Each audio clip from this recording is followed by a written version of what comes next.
I put the truck in park and killed the engine, taking a moment to stretch my legs after the long drive up the mountain.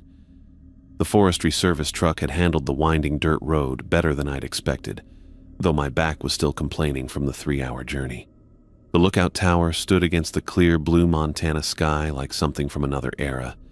4 stories of weathered wood with a glass-enclosed observation room at the top, perched on the edge of a cliff that gave a perfect view of miles of wilderness, my home for the next 5 months. I grabbed my duffel bag from the passenger seat and climbed out, breathing in the clean mountain air. The scent of pine was everywhere, and the silence was broken only by the sound of birds and the wind rustling through the trees. After months of city noise and apartment living, the quiet felt almost unnatural.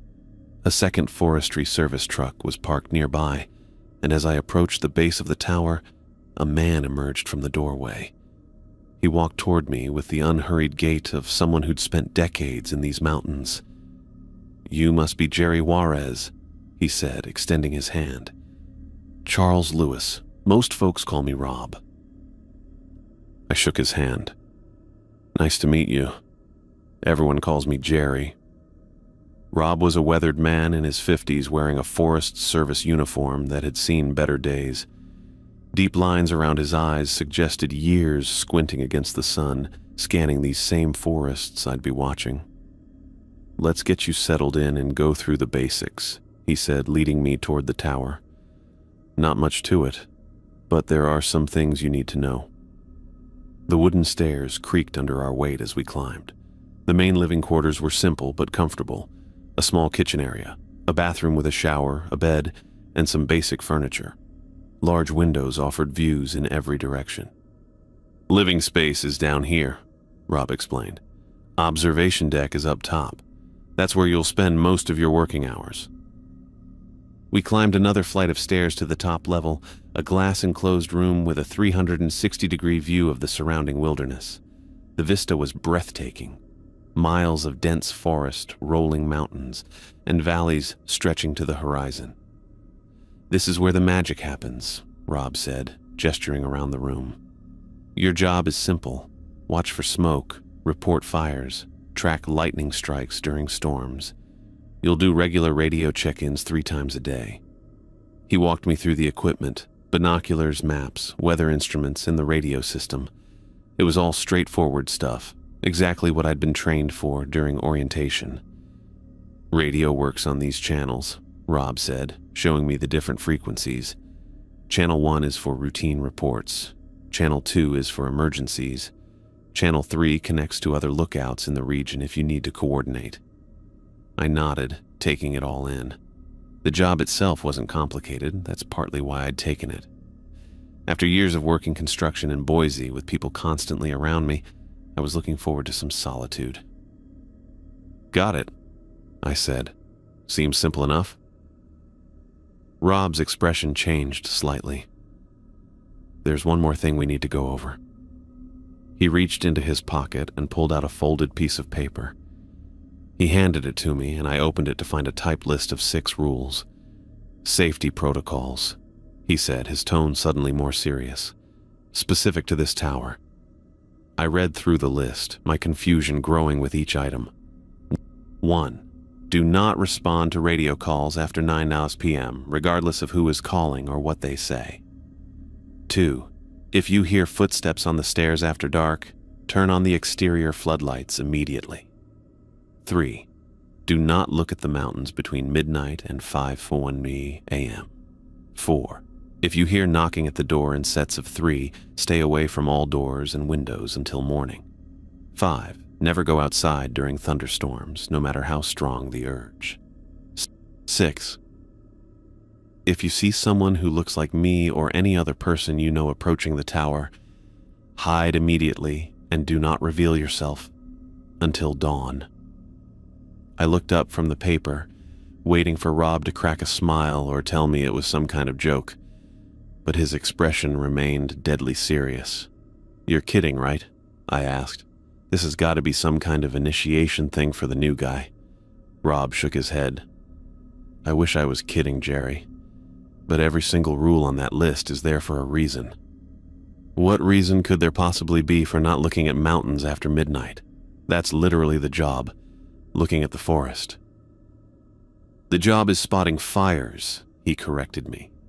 And you won't see any fires by looking at the mountain peaks at night. I folded the paper and handed it back to him. Look, I appreciate a good joke, but it's not a joke, Rob cut me off, pushing the paper back toward me. In the last 10 years, we've had 8 lookouts at this tower. 3 quit within their first month. 2 more left before the season ended. The other 3, he paused, his eyes holding mine. The other 3 vanished. A chill ran through me despite the warm air in the tower. Vanished? What do you mean, vanished? I mean they disappeared without a trace. No personal belongings taken, vehicles still parked outside, no distress calls, just gone. Rob tapped the paper in my hand. The ones who made it, they followed these rules. I stared at him, trying to figure out if this was some elaborate prank, but there was something in his eyes, a kind of weary seriousness that was hard to fake. So what exactly am I supposed to be afraid of out here? I asked. Bears? Mountain lions? Rob looked out the window at the vast expanse of wilderness. I can't tell you exactly what's out there. All I know is that these mountains are old, really old, and not everything that lives in them wants us here. Now I was sure he was messing with me. Right. So what? Forest ghosts? Bigfoot? Aliens? Make jokes if you want, Rob said, not taking the bait. But keep that list somewhere you can see it. And follow those rules, especially after dark. He spent another hour going through practical matters, where supplies were kept, how to file reports, emergency procedures, all normal stuff that made the weird list of rules seem even more out of place. Before he left, Rob paused at the door. I'll be back in a week to check on you. Radio in if you need anything before then, during daylight hours. He gave me a meaningful look. And Jerry, I'm serious about those rules. Your life might depend on them. After he drove away, I sat in the observation room, the list of rules in my hand. Part of me wondered if I should call the main office and ask if my supervisor was known for playing pranks on newcomers. But another part of me couldn't shake the seriousness in Rob's voice. I tacked the list to the bulletin board more as a curiosity than anything else. Whatever game Rob was playing, I figured I'd humor him for now. After all, I had 5 months of solitude ahead of me. Might as well have something to laugh about. The first few days passed exactly as expected. I settled into a routine. Wake up at sunrise, make coffee, scan the forest for smoke, report in by radio, read books, make meals, repeat the process. The sunsets were spectacular from the tower, painting the sky in colors I'd never seen in the city. By the 4th day, I'd almost forgotten about the strange list of rules. Nothing unusual had happened. No mysterious radio calls after dark, no footsteps on the stairs, no urges to go wandering during storms. The isolation was exactly what I'd signed up for, and I was enjoying the peace and quiet. At night, I'd sit out on the small deck with a beer, looking at the stars and listening to the sounds of the forest. Sometimes I'd hear owls calling or the distant howl of wolves. It was peaceful in a way city life never could be. By the end of the first week, I'd settled into a comfortable routine. The list of rules still hung on the bulletin board, but I'd stopped giving it more than a passing glance. Whatever had spooked previous lookouts, if there had even been any issues at all, it clearly wasn't anything I needed to worry about. I figured Rob had either been testing me, hazing the new guy, or maybe he actually believed the superstitious nonsense he'd shared. Either way, as I sat in the observation room on my 7th night, watching the sun set over the mountains, I felt completely at ease in my isolated perch. The rules seemed like complete nonsense now, just a strange footnote to an otherwise straightforward job. I had my feet propped up on the desk, a dog-eared paperback in my hands. The tower's silence had become comfortable over the past week, broken only by the occasional creak of the wooden structure or the soft hum of the small refrigerator. My flashlight cast a warm circle of light across the pages of my book, some thriller I'd picked up at the last gas station before heading up the mountain. The radio crackled to life with a burst of static that made me jump. "Hello? Is anyone there? Please, I need help." I lowered my book, staring at the radio. The voice sounded young, maybe a hiker in his 20s. Scared. "I'm lost near one of the lookout towers. I think I can see lights. Please, if anyone's there." My eyes flicked to the small digital clock on the desk. 9:47. Rule 1. No radio responses after 9 p.m. I set my book down and moved closer to the radio, my hand hovering over the transmit button. The voice came again, more desperate. "Please, my leg is hurt. I can't make it much farther. I can see your tower lights. Just tell me if I'm going the right way." I bit my lip, fingers inches from the button. What kind of person ignores someone in trouble? Rob's warning seemed ridiculous in the face of someone actually needing help. The rules were probably just to scare new lookouts, some kind of Forest Service hazing ritual. "It's getting darker. I think I hear something moving in the trees. Please answer me." My hand pulled back. I remembered what Rob had said about the previous lookouts. 3 had disappeared. Those who followed the rules survived. But this was a real person. I could hear the pain in his voice, the rising panic. "I'm begging you. Just say something so I know which direction to go." I sat there, listening to the voice plead for help. Minutes ticked by, each one feeling longer than the last.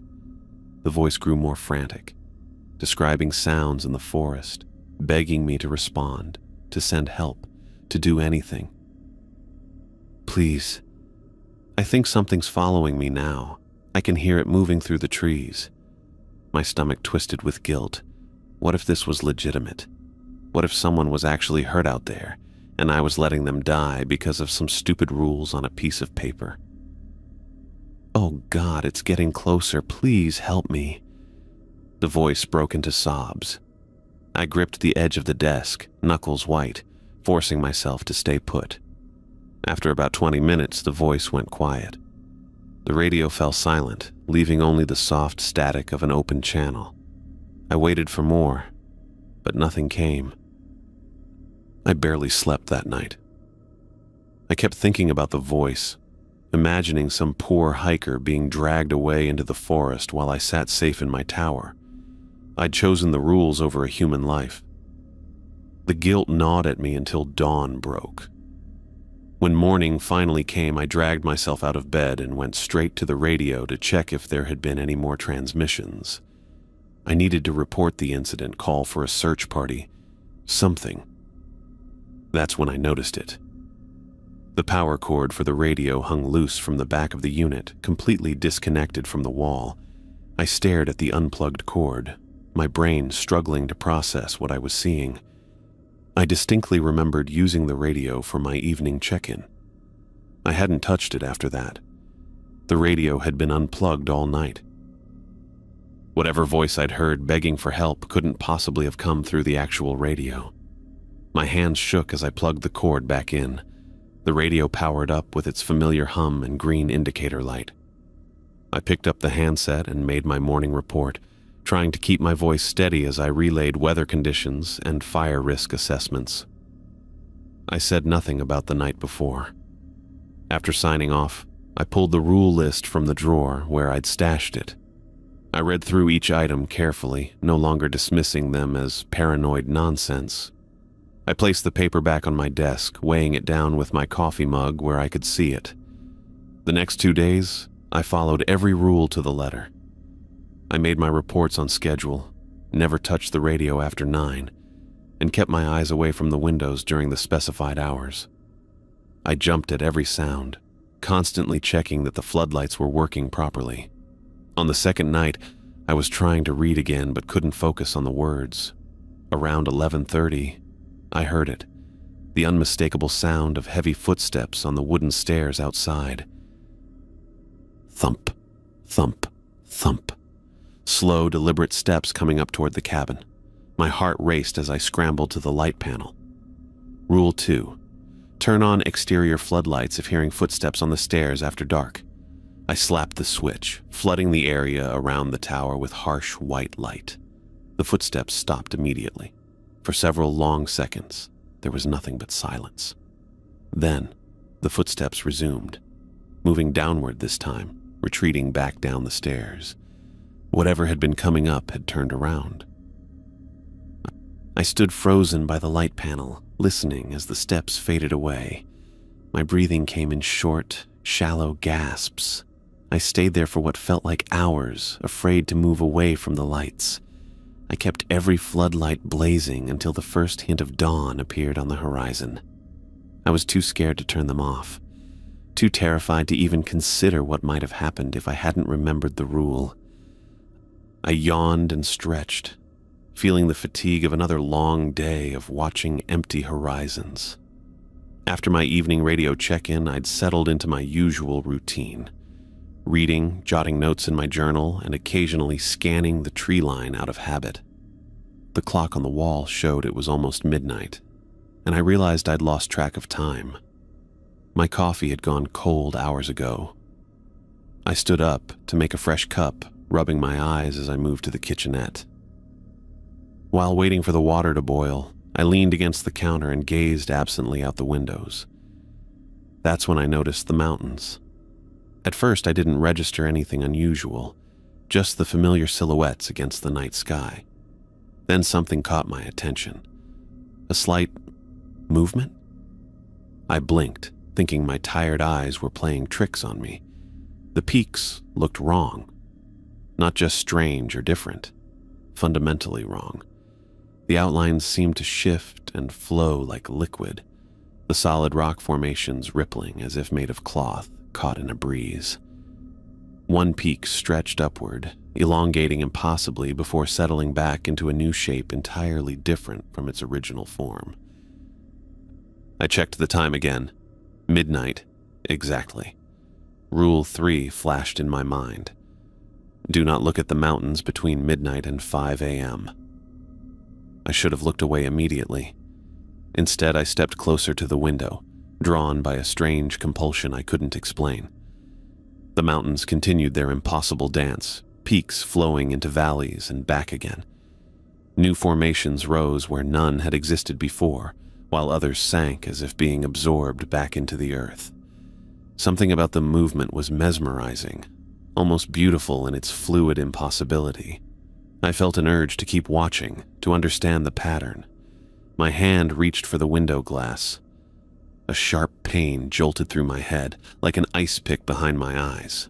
I gasped and stumbled backward, finally breaking my gaze away. "What the hell?" I whispered, heart pounding. The kettle whistled behind me, making me jump. I turned off the stove but left the water untouched. My hands were shaking too. I turned off the stove but left the water untouched. My hands were shaking too badly to trust myself with boiling water. I needed to focus on following the rules now. With deliberate movements, I positioned my chair to face the interior wall, putting my back to all windows. The urge to turn around and look at the mountains again pulled at me like a physical tether. It wasn't simple curiosity. It felt like something was calling to me specifically, trying to draw me back to the window. "No," I said aloud to the empty room, my voice sounding thin. "Not doing that." I grabbed my paperback and tried to read, but the words blurred together. Every few minutes, I caught myself starting to turn around. Each time, I had to consciously force my body to stay put. I even considered blindfolding myself, but worried that might make me more vulnerable if something else happened. The night stretched endlessly. I counted seconds, then minutes, fighting the compulsion that grew stronger as time passed. My neck muscles ached from the tension of resisting the pull. At one point, I actually got up and moved to the bathroom, as far from the windows as possible in the small tower cabin. When the first light of dawn finally appeared, I felt it before I saw it, a subtle lifting of the pressure in my mind. I checked my watch, 5:07 a.m. Only then did I allow myself to turn around. The mountains looked completely normal, Solid, immobile rock formations exactly where they'd always been. No evidence remained of the impossible movements I'd witnessed, yet the memory stayed vivid in my mind. I made a note on the rule sheet and taped it directly to the window. Rule 3 is real. Don't look at night.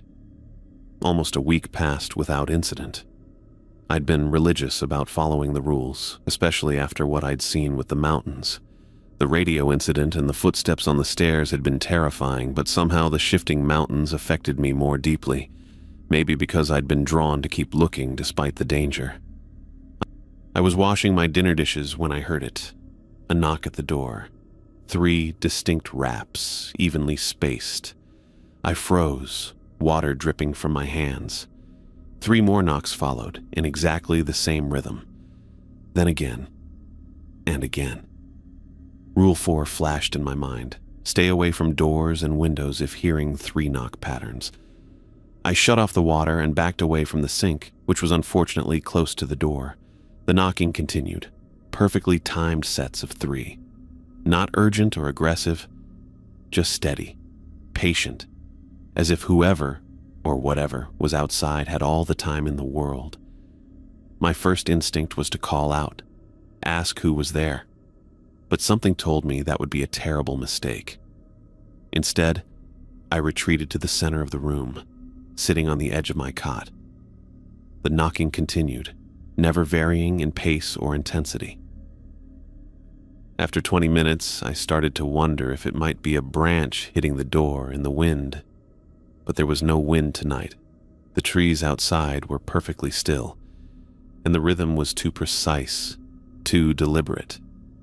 30 minutes became 45, then an hour. The knocking never stopped or slowed. I stayed put, fighting the urge to answer, to make it stop, to see what was on the other side.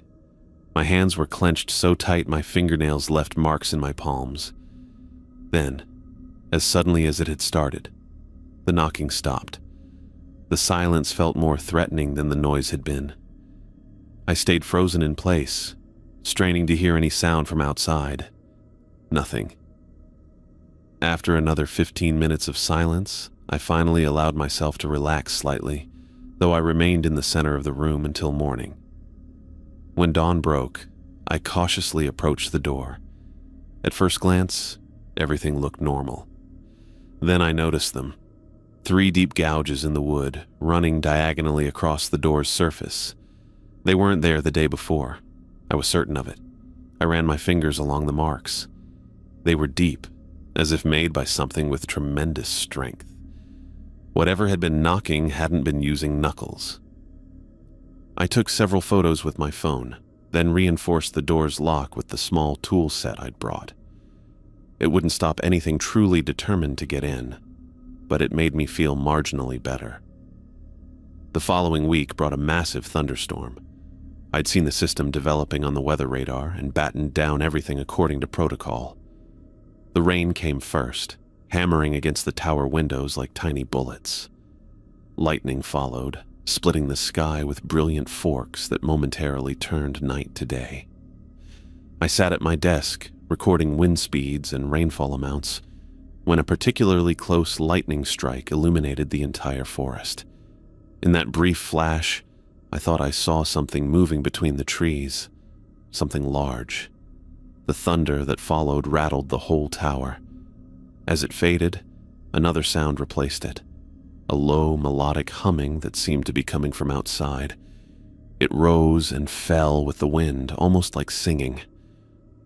A sudden, overwhelming urge to go outside washed over me. I needed to see what was making that sound. I needed to feel the rain on my skin. I needed to walk into the forest right now.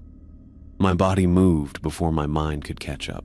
I was halfway to the door when Rule 5 surfaced in my thoughts. Never go outside during thunderstorms. I stopped, my hand already reaching for the doorknob. The compulsion to open the door was nearly irresistible. My fingers brushed the metal handle. No, I said through gritted teeth, forcing myself to remember Rob's warnings. This isn't right. With tremendous effort, I pulled my hand back and stumbled away from the door. The humming outside grew louder, more insistent. The urge to go out intensified until I was physically shaking with the effort of resisting it. I retreated to my cot and covered my ears, but the humming seemed to bypass my ears entirely, resonating directly in my bones. I started reciting the rules out loud, over and over, focusing on each word to block out the call from outside. The storm raged all night. So did the battle in my mind. When morning finally came, the skies cleared as if nothing had happened. The humming stopped, and with it, the compulsion to go outside. Exhausted but relieved, I went out onto the observation deck to assess any storm damage. That's when I saw them. Huge claw marks scoring the exterior walls of the tower. They started near the ground and raked upward, as if something massive had tried to climb up to reach me. Some of the gouges were inches deep in the wooden siding. Whatever had been calling me to come outside last night hadn't been planning a friendly meeting. If I'd opened that door... I ran my fingers over one of the marks, feeling the splintered wood. The claw that made this would have been bigger than my hand. I swallowed hard and went back inside, checking and double-checking that the door was securely locked behind me. I woke with a jolt, my neck stiff from falling asleep at the desk. The logbook lay open beneath my cheek, a small patch of drool darkening the corner of the page. The lamp cast a dim circle of light that barely reached the walls of the tower cabin. I rubbed my eyes and checked my watch, just past 1 in the morning. A sound from below made me freeze, the distinct metallic click of the tower door latch opening. My heart jumped into my throat. I wasn't expecting anyone. Not at this hour. Not without radio contact first. Footsteps began climbing the stairs. Slow, deliberate steps that echoed through the wooden floorboards.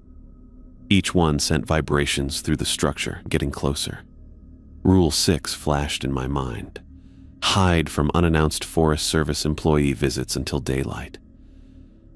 I moved quickly but quietly, crossing to the small supply closet in 3 steps. I slipped inside among the cleaning supplies, emergency equipment, and extra blankets, pulling the slatted door closed just as the footsteps reached the top landing.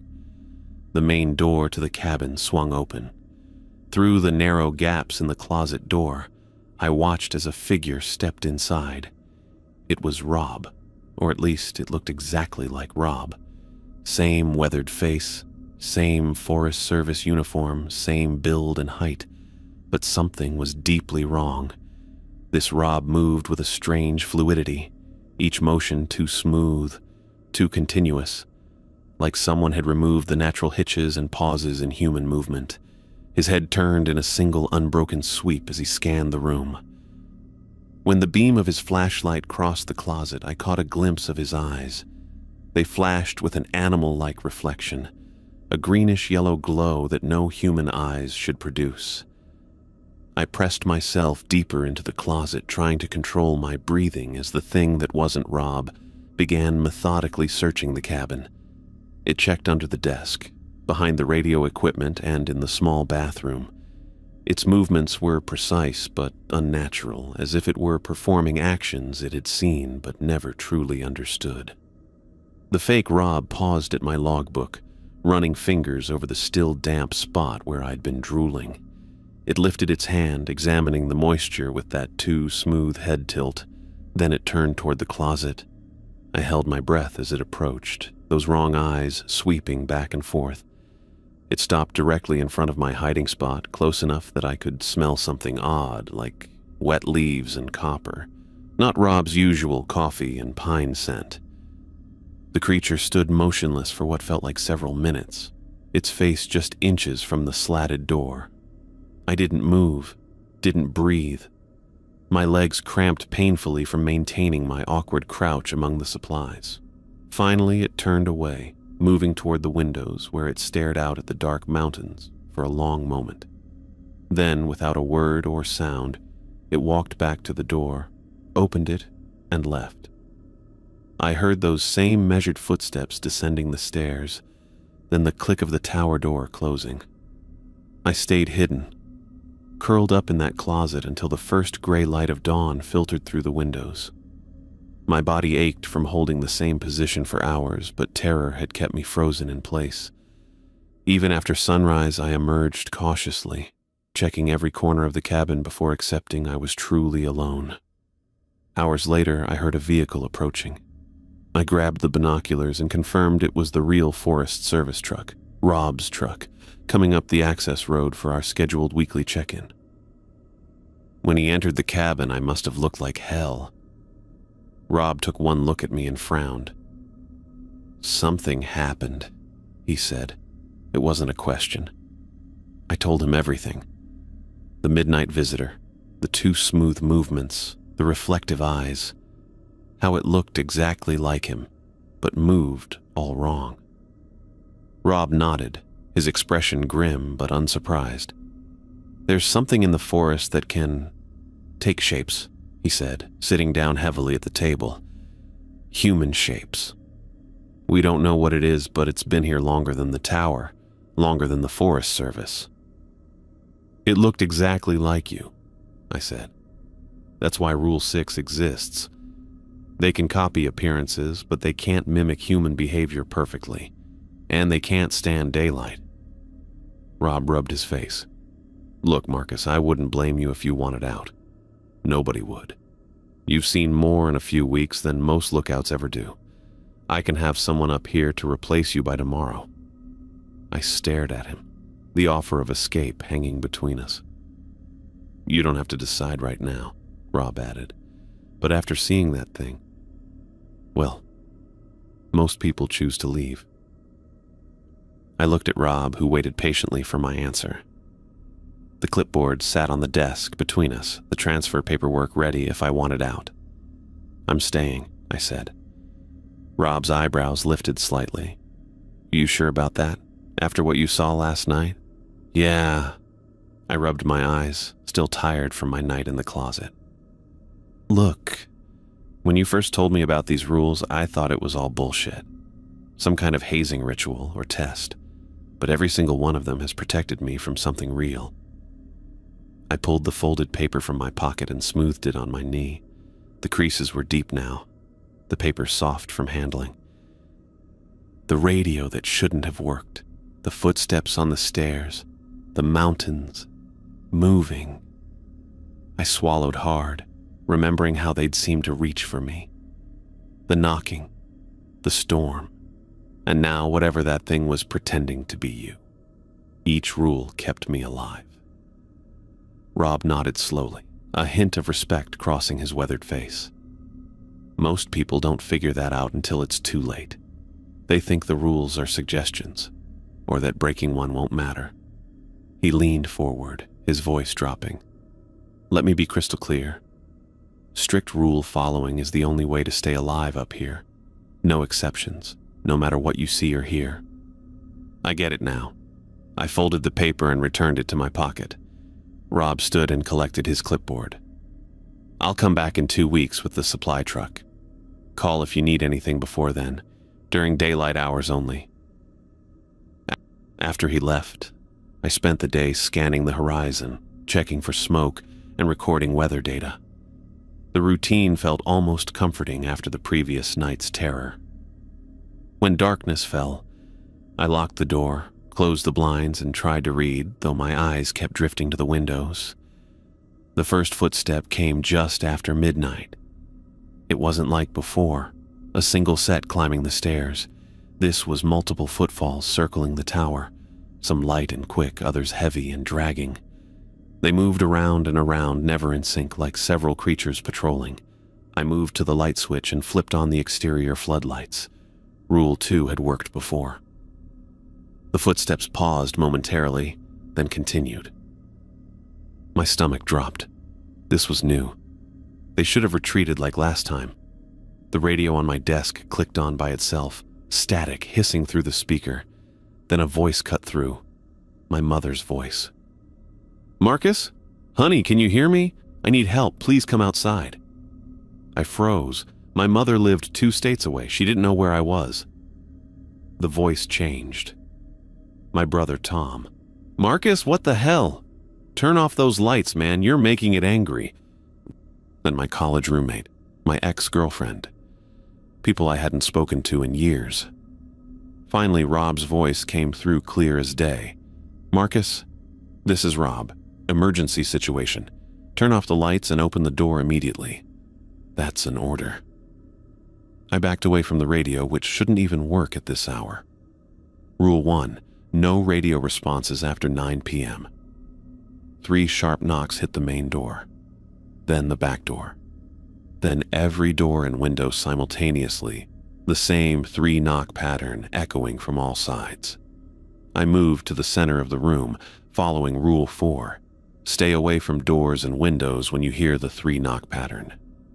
My hands were shaking as the knocking intensified, becoming a coordinated assault of sound. The radio voices continued overlapping, pleading, threatening, begging me to come outside or turn off the lights. I sat on the floor, back against the bed frame, and waited. Hours passed. The voices grew more desperate, the knocking more violent. Around 3 in the morning, something massive slammed against the side of the tower. The whole structure shook, books falling from shelves, my coffee mug sliding off the desk and shattering. Another impact hit the opposite side, making the tower sway like it might topple. Against my better judgment, I looked toward the windows. Through gaps in the blinds, I caught glimpses of movement among the trees. Massive shadows shifted between trunks, too large for bears, too fluid for anything natural. One shadow rose up, stretching impossibly tall against the night sky. The impacts continued, the tower groaning under each blow. I stayed put, clutching the rules in my pocket, eyes fixed on the center of the room. Not the windows, not the doors. Just breathe and wait. The radio voices became garbled, inhuman sounds replacing the familiar tones.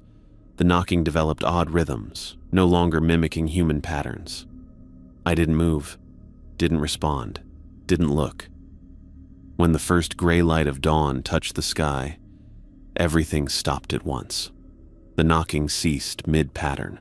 The radio clicked off. The footsteps disappeared. The impacts against the tower halted. Silence fell so completely it seemed like the night's events might have been a nightmare.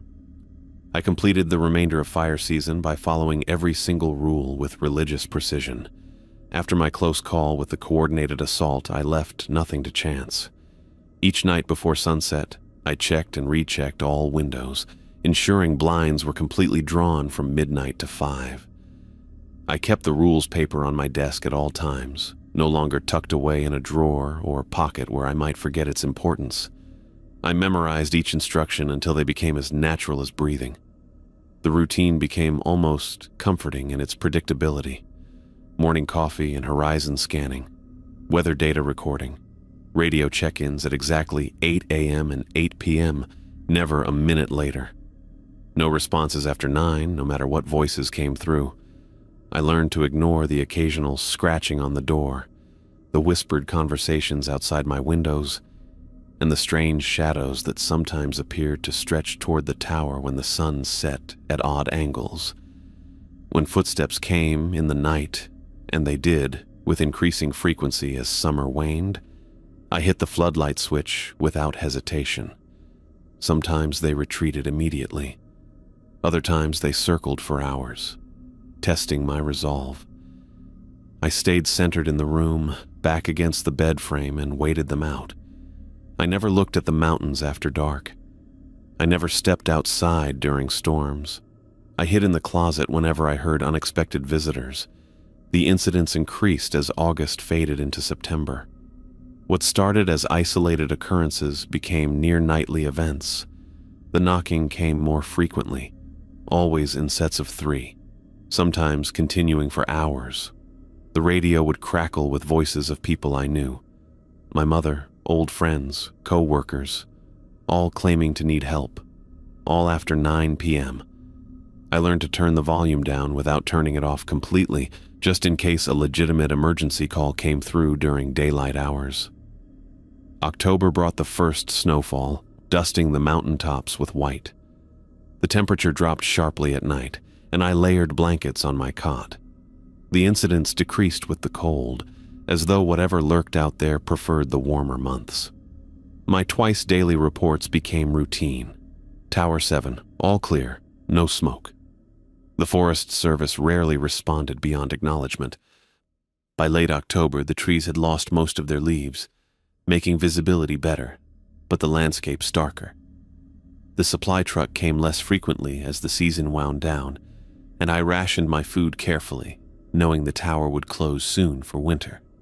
When Rob's blue Forest Service truck appeared on the winding road below one crisp November morning, I knew it was time. I packed my few belongings neatly in my duffel bag and did a final sweep of the tower, making sure everything was in order. The rules paper remained on the desk. I had no need to take it with me. Its warnings were permanently etched into my memory. Rob climbed the metal stairs with the familiar human gait I'd learned to recognize. His knock was 4 quick raps, not the measured 3 that signaled danger. I opened the door to find him bundled in a heavy coat, his breath visible in the cold air. "Jerry," he said with a genuine smile, "you made it." "Whole season," I confirmed, stepping aside to let him in. Rob surveyed the tower, noting the neat organization, the spotless surfaces, the properly stored equipment. "You're the first in 5 years to finish a complete season," he said, removing his gloves and rubbing his hands together for warmth. "Most don't last a month." I thought about the night of the coordinated assault, how close I'd come to breaking. "I understand why." Rob nodded toward the rules paper on the desk. "I see you kept that handy. Saved my life more than once." We spent the morning shutting down the tower for winter. Rob showed me how to drain the water lines to prevent freezing, how to properly store the weather equipment, and how to secure the windows against the heavy snows that would come. We covered the furniture with sheets and packed away anything that might attract animals during the long winter months. As we carried the last box down to his truck, Rob cleared his throat. "The service wants me to offer you the position again for next summer, with a substantial pay increase." I paused, one foot on the metal step. "How substantial?" 50% more than this season. Good money for 3 months of work." I resumed walking, considering the offer. The dangers were obvious. I'd faced them almost nightly for months. But the money was good, and there was something about the solitude I'd grown to value. Away from the noise and demands of everyday life, I'd found a strange kind of peace up here, even with the threats that lurked in the darkness. We loaded the final box into Rob's truck, and I tossed my duffel bag onto the passenger seat. The tower stood tall and empty behind us, windows reflecting the pale November sun. "I'll take it," I said finally. Rob looked surprised but pleased. "You sure? After everything you've seen?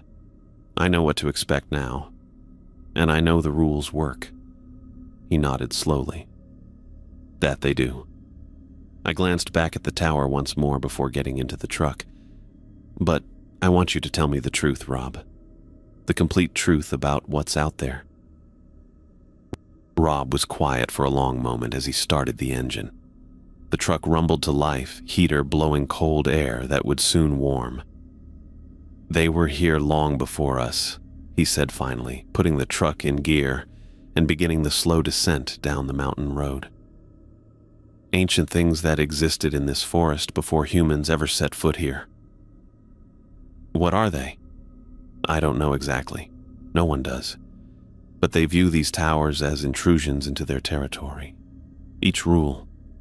He paused, carefully navigating a sharp turn. Each rule was specifically designed to counter particular tricks or attack methods they use. The radio voices? They can mimic anyone they've heard. That's why we never respond after 9. They listen during the day, learn our voices, then use them against us at night. And the knocking? An invitation. If you acknowledge it, you're inviting them in. The mountains at night, the storms, the false rangers, all different aspects of the same entities, different ways they try to get to lookouts. I thought about the strange shadows I'd seen during the coordinated assault. They can take physical form, sometimes, not often. It costs them something to do that, I think. That's why they prefer tricks, trying to get you to come outside or open the door voluntarily. The truck wound its way down the mountain, the tower now just a small silhouette against the sky behind us. Through the passenger window, I caught movement among the distant trees, tall shapes that didn't move like deer or bears, forms that seemed to bend at odd angles as they kept pace with the truck from a distance. I didn't point them out to Rob. I didn't need to. He knew they were there, watching us leave their territory temporarily. I knew I would return next summer, better equipped and fully aware of what lurked in these woods.